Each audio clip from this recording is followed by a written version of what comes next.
Scott here from GarageWarrior.com, and I want to talk to you today about strengthening your feet. Now, something most people in the first world have is really weak feet. We put them in shoes as soon as we're able to walk, and we never allow the muscles of our feet to become dexterous and strong, and the ligaments and tendons to grow and build that strength. And if you look at any of these tribesmen, these people in third world countries who've never had shoes, who aren't forced to walk on any broken glass or metal shards or anything like that, if they're in their natural environment, their feet are incredible, just like an infant, right? So you'll see them be able to spread their toes and grip the ground. Every step they take, you'll see their toes just as active as each one of your fingers when you pick up an object. So you need to wake your feet up so that they can build the strength necessary to support your body, and you can get those feet working again. So number one, you need to spend more time barefoot on uneven terrain. So this isn't exactly uneven terrain, but one of my favorite things to do is go for a walk each and every day barefoot, and you can go on the concrete or the asphalt. My favorite thing to do is try to get out into the forest or at the beach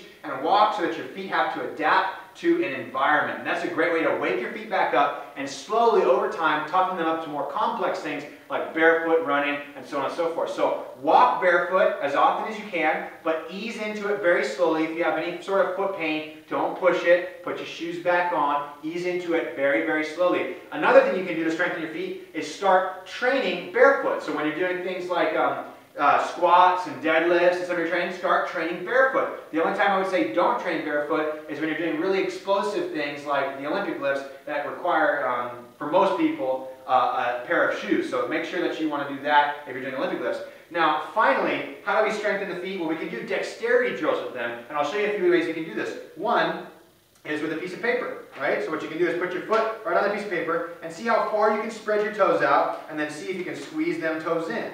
Then see how far you can spread your toes out, and see how far you can squeeze those toes in. And then spread those toes out and squeeze them in. Spread those toes out and squeeze them in. And what am I doing? I'm crumpling up this piece of paper with my toes, just like I would with my fingers. And I'm building that dexterity that it takes to use my toes for activities that they should be used for, which is stability and so on and so forth. So, there's a few different ways you guys can strengthen your feet at home. Number one, walk barefoot. Number two, start to train barefoot. Number three, do dexterity drills like crumpling up pieces of paper. And also, you can even pick things up with your feet and bring them to your hand. That way you start working on the skill of movement of your toes. You'd be shocked at how much extra performance you can get out of your training when you have strong feet and strong toes. If you guys dig this video, click the like button right there. Help me spread the warrior message. Otherwise, go to GarageWarrior.com for some more awesome exercise and lifestyle tips. Thank you so much for watching.